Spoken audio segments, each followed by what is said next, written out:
If you're an Amazon seller who is stuck in the process of figuring out how to structure your infographics for your product, stay in this video because I'm going to share with you my personal structure so you can know from the bottom to the top how to make it. Just before we start, let me introduce myself really quick. My name is Valerie. I am a product photographer for Amazon sellers based on Edmonton, Alberta in Canada. I have been working with Amazon products for the last 5 years, and I have done a ton of different niches like kitchen, babies, clothes, whatever you say, I have done it. And through this whole journey, I have discovered how powerful infographics are for your Amazon listings and how they can be a real game changer on your selling strategy. Now, after learning all these things in the last 5 years, I am fully focused and compromised on helping Amazon sellers create infographics that actually create connections with their target audience and that actually translate to sales. So if this is something you're interested in, follow along. I'll share my tips with you. Let's get going.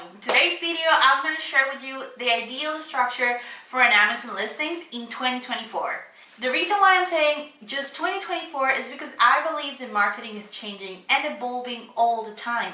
Amazon is doing it as well. So if you're a seller, you have to constantly be adapted to this change so you can really see the full potential of your product and listings. So if maybe you're a seller that have done this for a couple years already, and then something that you used to do really worked really well 4 years ago, but now it's not working, it might be because just Amazon is changing, the marketing is changing, and the way we buy product online is just totally different than 4 years ago. So with all this said, I'm going to share with you my personal structure that I love using for my clients. For me, the ideal listing nowadays has 6 pictures and 1 video. You have to start implementing video into your listing, not optional, and I'm going to talk about this at the end of the video. Just hold on to the end if you want to know more about why video is just non-negotiable for your listing.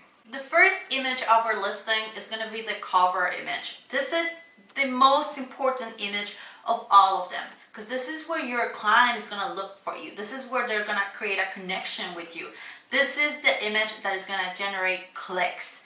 That is our first step into a purchase. For this one, you have to make it clear, you have to have good illumination, and you have to have a clean product. Something I'm implementing into the recent cover images that I'm doing for my clients is actually creating a small image like with a hand or something that shows how the product is in use. Not a lot of people are doing this on their listings, and this is going to help you highlight and also share your product in use faster. Like in the first image, your client already has an idea of what your product does. Also, for the white image, something I truly recommend to all the people that are creating listings is do a competitor research. This is crucial if you want to start on your niche and actually start selling as you expect to, because you have to understand what other sellers are doing that you should implement to your listing too, or you can just keep up to date with the market. The next 2 infographics are going to be what I like to call the UVP, Unique Value Proposition.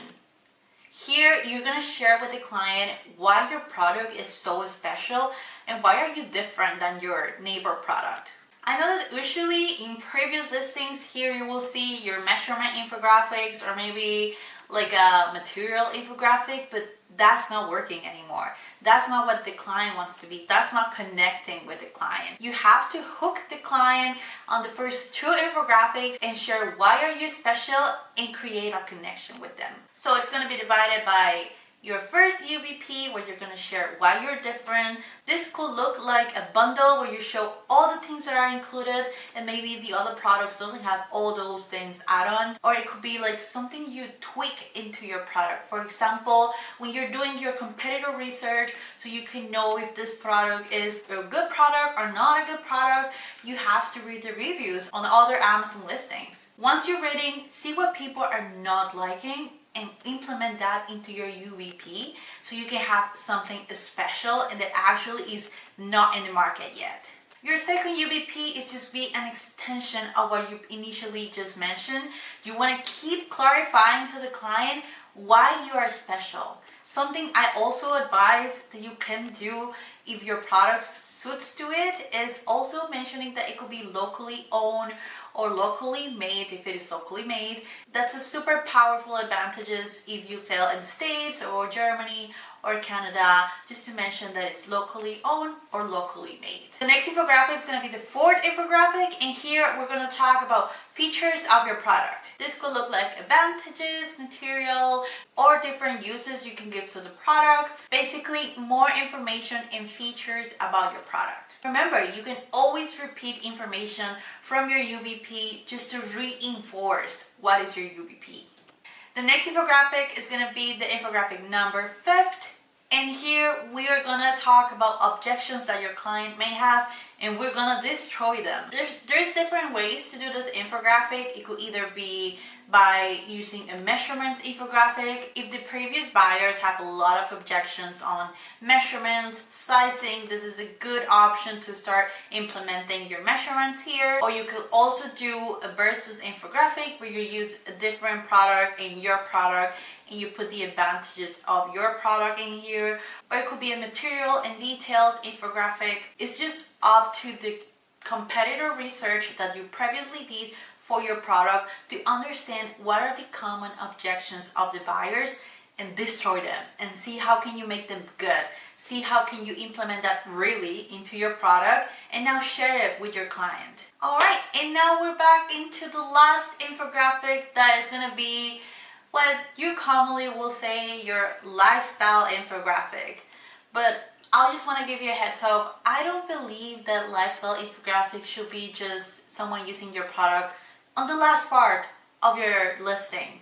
That's not how it works. You have to use lifestyle images along all your listing if you're able to, so you can translate a clear message through the whole journey of the client. But here in the last one, what I usually recommend to do is just show how the product is in use. Don't miss the space. Use text in this infographic. Still, you can put like a target text where you're targeting the experience of the client using your product, but don't miss this space just putting a normal image and that's it. Use it intentionally. And we're here on the video part. I could do a separate video just talking about why videos are so important and how you can make it better, but for now I'm just going to give you a little hints of how can you structure a better video and why is it so important. I think we're all super aware that internet is changing and the way we receive information and the way we trust people and the way we connect through a screen, it's totally different than how it was 5 years ago. So now you have to have a video in your listing if you want to truly create a connection. And actually, if you don't, you're not going to see them, you're just going to miss a lot of sales. You're going to miss a lot of sales if you don't have a video in your listing. Nowadays, I feel like customers tend to have a bit of trust issues, and actually having a video can totally destroy that objection of the client not being totally sure about your product, not being totally sure how it actually looks, or not being totally sure if it's going to be a good fit for them. So if you can implement a video, do it. The video structure is going to be like think of a TikTok, think of an Instagram reel. You want to make a hook at the beginning of the video, you want to tell the story in the middle of the video, and then you want to share the end with the transformation that your product may have into the client. Then at the end of the video, you want to share the transformation that the client might have with your product. This is just a quick structure, but it could be really different based on each product that you may have on your listings. And that was my whole structure for a 6 images infographic and a video for your product. Alright, so this was my base structure and this is what I use for most of my clients. This has helped a lot of different sellers to have an actual business in Amazon that is recurrent, that is constant, that is actually help them build the life they are looking for. But if you're already an Amazon seller, or if you think that any of these tips is actually useful and you have used it, let me know in the comments. I'll love to read it out and see if it was useful for you. Thank you so much for watching, and if these videos are something that you're actually interested in, I'll love to invite you to subscribe comment, and like this video because I'll be sharing for a lot of tips for Amazon sellers here on YouTube.